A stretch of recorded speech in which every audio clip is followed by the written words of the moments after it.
Bom, gente, trago aqui mais um vídeo para vocês, mais uma notícia, dessa vez sobre declarações do parlamentar, mais especificamente do deputado Kim Kataguiri do DEM de São Paulo. Em entrevista, o deputado falou sobre vários assuntos em que foi perguntado. O primeiro deles é o que ele acha sobre esse início de governo do presidente Jair Bolsonaro, e o deputado surpreendeu em declaração dizendo que esperava mais do governo neste início de mandato e que de certa forma está frustrado com este início, com esses primeiros dias do governo de Jair Bolsonaro. Que segundo o deputado, ele esperava que a economia fosse deslanchar com o novo governo, mas que o governo está mais preocupado com picuinhas e intrigas do que com os problemas principais do nosso país, entre eles a volta do crescimento do país. Como eu disse, uma declaração surpreendente, pois em debates e discussões anteriores, o deputado sempre apoiava o governo e era a favor do governo do presidente Jair Bolsonaro. Porém, nessa entrevista, ele fez críticas ao governo. E ele revelou, inclusive, que o presidente não era seu voto no primeiro turno e no segundo turno só votou no presidente para não votar no candidato do Partido dos Trabalhadores. Informação essa que também foi compartilhada por muitos eleitores do presidente Jair Bolsonaro na época, que esse era o principal argumento, que votariam no presidente Jair Bolsonaro para não votar no candidato do Partido dos Trabalhadores na época, o candidato Fernando Haddad. E se formos levar para reflexão, até nos dias de hoje, os simpatizantes com o governo de Jair Bolsonaro não citam pontos positivos do presidente e somente ataca a oposição, no caso o Partido dos Trabalhadores. Mas voltando para o tema principal do vídeo, que foram as declarações em entrevista do deputado Kim Kataguiri, o deputado aproveitou para falar que, segundo ele, o sistema de repartição atualmente na aposentadoria no nosso país é falho, segundo o deputado, levando em consideração principalmente o padrão de filhos da família brasileira, que atualmente o padrão familiar brasileiro é de 3 a 4 filhos, sendo que anteriormente era de um número bem maior. Ou seja, tornando-se falho o sistema de aposentadoria de 5 pessoas pagando a aposentadoria de uma pessoa. Porém, gente, hipoteticamente, considerando que realmente esse sistema seja falho, nós temos que levar em consideração que não dá para resolver um problema apresentando um problema maior ainda. Sendo assim, esse regime de capitalização que está proposto na reforma da Previdência. E podemos, levar em consideração desta forma por vários motivos, entre eles sempre aquele dado que podemos citar, de 30 países que implantaram esse sistema de capitalização, 18 deles já estão se reestruturando, inclusive por pressão popular, que é uma informação muito importante, ou seja, por pressão do povo para derrubar esse regime de capitalização em seu país. Inclusive, por esse histórico mundial prejudicial, repercutiu bastante mal esse regime de capitalização proposto na reforma da Previdência, e inclusive que exigiram explicações do ministro da Economia, Paulo Guedes, em comparecimento na CCJ. E o ministro deu, inclusive, o argumento do dispositivo nacional neste regime de capitalização que fez um certo sucesso no país da Suécia. Porém, nós temos que passar a informação de que o regime de capitalização na reforma da Previdência está proposto da maneira bruta e não com o adicional desse dispositivo nacional, que só será adicionado em negociações de parlamentares com a equipe econômica do governo. Ou seja, como eu disse anteriormente, se você considerando que esse sistema atual de repartição no nosso país seja falho, nós não dá para resolver um problema apresentando outro problema maior ainda como solução, entre aspas.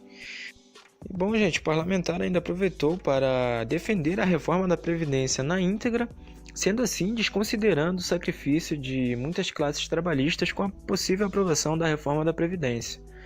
Pois sabemos que muitos trabalhadores menos favorecidos e funcionários públicos sofrerão sacrifícios com essa possível aprovação da reforma, como eu já disse inclusive sobre algumas classes trabalhistas em diversos vídeos no canal, e para não precisar passar por todas essas classes trabalhistas, dá para a gente dar o seguinte dado, inclusive confirmado pelo vice-líder do governo, importante dizer isso, que de 87% dessa economia prometida pelo governo de R$1 trilhão em 10 anos, ou seja, 87% de R$1 trilhão será feito através do trabalhador que recebe, em média, de R$ 998, ou seja, um salário mínimo, até o trabalhador que recebe R$ 1.370, ou seja, o trabalhador menos favorecido, informação que volto a repetir, confirmada pelo vice-líder do governo na CCJ.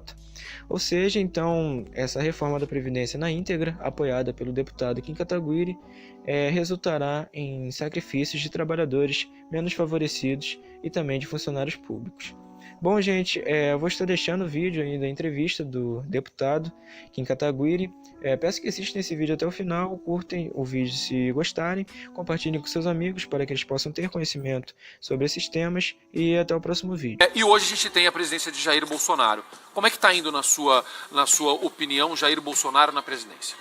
Olha, eu acho que está sendo menos do que a gente esperava, né? O Bolsonaro não é segredo para ninguém, não foi meu candidato no primeiro turno, né? No segundo turno foi mais uma questão de voto útil, que é um negócio que eu sempre deixei bastante claro, né? Acho que o programa de governo do Haddad era um negócio meio assustador, assim, de regulamentação da imprensa, de você acabar com a questão dos concursos e do critério técnico para o Ministério Público, para o Judiciário, a mesma política econômica que levou a gente para uma crise gigantesca, para o desemprego, para a inflação de 2 dígitos que a gente não via desde os anos 90, enfim, foi uma questão mais de voto útil, mas ainda assim, ainda sendo um voto útil, eu tinha uma expectativa de que o país ia dar uma deslanchada. Mais rápido.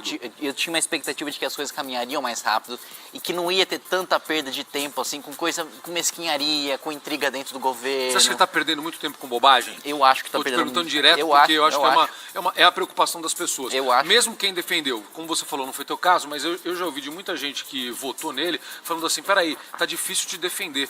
O Zé Vitor Oliva fez um post, não sei se você chegou a ver isso, num dos momentos, acho que foi o tweet lá da Golden Shower, alguma coisa assim, ele falou assim, presidente, eu tô aqui, eu perdi amigo, perdi familiar, tem gente que não fala mais comigo para te defender durante a campanha, mas se você não focar em alguma coisa que a gente precisa, vai ficar difícil te defender. É exatamente isso. A pauta mais importante hoje, acho que inegavelmente, né, os editoriais, os veículos de imprensa, partidos políticos, é a reforma previdenciária. E não dá para ele tratar isso como ele vem tratando até hoje, como, isso aí é só com o Paulo Guedes, ok? Não dá, né? Porque é um negócio do presidente da República também. Né? Você é bom imitador ele não... também, não, é que tem poucas diversões no mundo político, né? Então você precisa ir... Imitar o Bolsonaro em Brasília é uma delas? Conta pra gente. É uma delas. Você precisa encontrar algumas coisas todo mundo assim. Imitando o Bolsonaro. Imitar o presidente da República é uma coisa comum entre políticos, assim, no cafezinho, assim, né? Porque, no final das contas, às vezes, quando você assiste pela TV Câmara, não parece, mas o político também é um ser humano, né? Também tem uma pessoa ali que também tem os seus vícios, suas virtudes, seus momentos de descontração. Mas enfim, voltando ao governo Bolsonaro. Eu acho que deveria ter muito mais foco na pauta que importa, né? Que é a pauta econômica, principalmente, que é o que para todo mundo é grande expectativa, a meu ver, né? 3 grandes expectativas sobre o governo Bolsonaro. Uma questão da segurança pública, né, que foi um dos principais discursos do presidente quando era candidato. Até por conta da história dele, né, da história origem dele e militar. Da crise da segurança pública que a gente passa, né? É um negócio imediato. Outro ponto, questão de combate à corrupção, que nesse sentido eu acho que em termos legislativos o ministro Sérgio Moro está cumprindo esse papel. E o outro ponto, a retomada do crescimento, né? Efetivamente a gente voltar a ter emprego, né? A gente ter uma inflação baixa, ter uma baixa nos juros, que a gente não viu ter uma ainda. Desburocratização que a gente ainda não viu e que a gente tem pressa para ver, né? Porque o cara que está com dificuldade hoje de sustentar a própria família, que está desempregado, ele não tem tempo de esperar a intriga palaciana para resolver os problemas da própria vida. Não dá para esperar o presidente tuitar. Exatamente. Não pode. E ele nem vê o tweet do presidente, ele quer saber efetivamente se ele vai ter emprego ou se ele não vai ter emprego. E nesse ponto eu acho que o governo peca. Reforma da Previdência. Como está indo, o que você acha do que está lá e o que te preocupa no Congresso da maneira como está caminhando? Olha, eu acho que o texto enviado é um texto bom, né? Um texto que, se fosse aprovado na sua integralidade, né? Se do jeito como veio a gente aprovasse... Seria bom para o país? Seria bom, seria excelente para o país, né? A gente teria... Seria fundamental para o país? É fundamental para o país. Assim, aprovar uma reforma previdenciária é fundamental para o país. Não necessariamente o texto que veio do governo, né? Fundamental. Mas se a gente aprovasse o texto da maneira como veio da equipe econômica, do secretário de Previdência, Rogério Marinho, do ministro da Economia, Paulo Guedes, seria assim, um avanço gigantesco para o nosso país. Primeiro, por uma primeira razão, né, que hoje, basicamente, o mundo inteiro olha para o Brasil como uma oportunidade de investimentos. Sim. O próprio brasileiro olha para o Brasil como uma grande oportunidade, né? Eu ouço essa história de país do futuro, aposto que você também, há tempos, ouve essa história de país do futuro. Tem essa expectativa, não chega, né? Que nunca chega, né? Tem essa expectativa, mas quando a gente... O grande problema previdenciário é um problema fiscal, né? Que é uma questão muito simples, né? Você pega... Não sei quantos irmãos você tem. Por 3. exemplo. Você tem 3. Eu tenho 3 irmãs Você também. também. 3 irmãs mais velhas, sou mais novo. Caçula, sou mais velho. Sou o caçula. Que pra minha geração já é uma exceção ter 3 irmãs, já é muita verdade, coisa, é né? verdade, é verdade. Você pega o meu avô, por exemplo, tinha 11 irmãos. É isso aí. E isso antigamente Era comum. não tinha era comum, né? É. Então tinha muita gente, você fazia mais filho, ia trabalhar na roça e tal, ajudava, bem, tá? né? Era braço. Tinha trabalho pra todo mundo. Tudo bem, tinha trabalho pra todo mundo. Hoje é o contrário. Né, a média, se não me engano, aí de filho por casal é de 1,7, né? Então a pessoa espera chegar aos 30 anos, tem uma carreira estruturada, né, tal, para criar bem o filho, colocar numa boa escola, tal. E isso cria um problema que no nosso sistema atual, para cada aposentado você tem 5 trabalhadores, né? E aí esses 5 trabalhadores vão se aposentar um dia e você vai precisar de mais 5 para cada um e mais depois 5 para cada um para os 25. Como é que vai pagar a e conta? depois não tem como pagar a conta, né? É um sistema de pirâmide. Então esse é o primeiro problema que a gente tem. Tá. O segundo problema é um problema que envolve a contraposição de quem trabalha hoje na iniciativa privada de quem trabalha no setor público. Então hoje o cara que trabalha, a maior parte dos trabalhadores, 70% dos trabalhadores hoje, salvo engano, se aposentam com até 2 salários mínimos. Né? Até 2 salários mínimos, até R$2.000 mais ou menos, eles se aposentam. E esse cara paga a aposentadoria do juiz, do promotor, do fiscal da Receita, do servidor da Câmara, do servidor do Judiciário, do Ministério Público, do deputado, do senador, que se aposenta com uma média muito maior, às vezes chegando até a R$30.000. Né? Então, você tem além do esquema de pirâmide, que é insustentável, você tem também um esquema de transferência de renda do mais pobre para o mais rico, Claro. que é absolutamente inaceitável. E nisso, no texto que veio do governo, a gente tem a oportunidade de mudar o sistema para ser um sistema misto. Então, mas ele não está sendo totalmente desmontado? Do jeito que... Exato, aí eu vou entrar na minha preocupação. É isso que me preocupa. É isso que eu vou entrar na minha preocupação no Congresso Nacional. Tem uma mesquinharia, né, na Câmara dos Deputados e no Senado de uma preocupação de mas se essa reforma for boa demais, vai beneficiar muito o presidente e ele vai se reeleger e aí o meu projeto de poder fica prejudicado. É um negócio muito baixo, é um negócio muito pequeno. Se a reforma for boa demais, se o governo ficar bom demais e se isso levar ele a se reeleger... Não interessa, o que interessa é o país vá para frente. Exatamente. Pra todo mundo. É a minha mesma visão, mas é a minha preocupação na Câmara. Né? Porque na Câmara... Dá pra mudar isso, cara? Você é muito jovem, você chegou lá, até pegando isso, eu lembro que você falou, eu já ouvi você falando de outras pessoas, a história do MBL ser apartidário, né? E hoje você tá na política, tá no DEM, né? E tá ali. Como é que dá? Dá pra... Era impossível ficar partidário? Na verdade, o MBL sempre foi suprapartidário, né? A gente sempre se colocou como uma estrutura acima dos partidos, que não está vinculado a nenhum partido específico, mas que atua em diversos deles, que dão liberdade pra gente atuar. Dá sim pra gente mudar a realidade. Eu acho que a gente tem um pequeno começo, e aliás eu acho importante ter esse espaço, porque é muito alardeado por setores da imprensa de que teve uma grande renovação no Congresso Nacional. É um discurso muito recorrente, né? E eu vejo até as pessoas comentando, né? Pô, tá bom lá agora, né? Teve renovação, não sei o quê. Não foi bem assim, porque teve a renovação de 51% de pessoas que não ocupavam cadeiras na legislatura passada. Já era. Na verdade, acho que é 17%. Mas exatamente, de pessoas novas mesmo, que nunca exerceram mandato, é 17%. O outro é esposa, é filho, é neto. A gente já tem algum envolvimento político. Ou já era deputado estadual, já era prefeito, ou já era deputado federal em outra legislatura, então não é...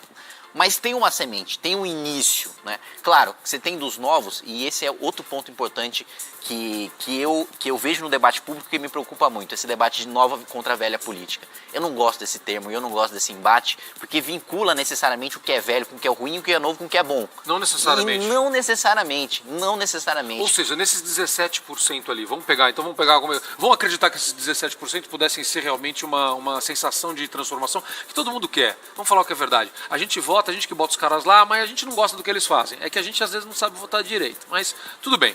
Vamos imaginar que esses 17% nos dão uma esperança. Essa turma está unida, está conversando, está com ideias... Não.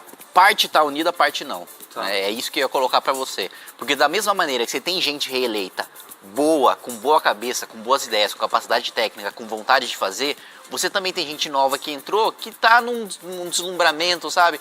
O presidente da Câmara me chamou para comer lagosta na casa dele, eu vou estar no grupo político dele, eu me encontro hoje com senadores todos os dias, com deputados todos os dias, agora eu tenho um assessorista, tenho um cara para abrir a porta do meu carro, eu tenho um carro oficial, eu tenho segurança, eu tenho um apartamento funcional. Tem isso de gente nova que entrou. esse negócio de essa vinculação, e isso é uma coisa que me falaram há um tempo que eu não acreditava, né? Poder corrompe. Não é nem que o poder corrompe, mas o que corrompe são as coisas pequenas. Não é o grande negócio, não é o cara chegar, te dou R$1 bilhão. Não é isso. É você levar como comum aquele negócio pequeno, né? Aquele negócio simples, que é você não, por exemplo, não levantar o meu próprio copo. Não, deixa que eu pego para você, deputado. Ou então não abrir a própria porta do gabinete. Não, deixa que eu abro pra você, deputado. Não, peraí, deixa que eu coloque o terno pra você. Parece que você é um incapaz, né? Se você vencer a eleição, você não consegue mais fazer nada por si só. E eu acho que é esse negócio que pega e tem pegado alguns dos novos. Alguns. Não pode. Não dá nem pra gente generalizar quem se reelegeu e nem quem entrou, que é tudo bom, que é mentira. Agora, você já viu, gente, só pra gente... Que pena que o tempo tá curto aqui, mas vamos lá, rapidinho.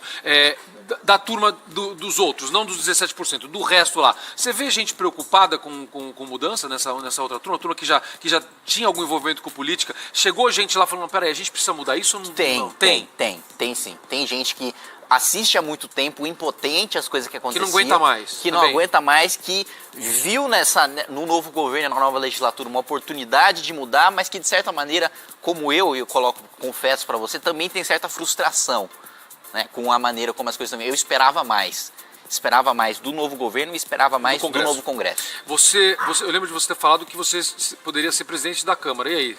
Me candidatei à presidência da Câmara e foi aí que eu comecei a descobrir e que eu tive com mais clareza na minha cabeça que não necessariamente o cara reeleito é ruim e não necessariamente o cara novo é bom. Porque foi nessa época que eu fui fazer a campanha, que eu fui conversar com os colegas para pedir o voto, que eu ouvi esse tipo de coisa. Mas o presidente da Câmara me chamou para tal coisa.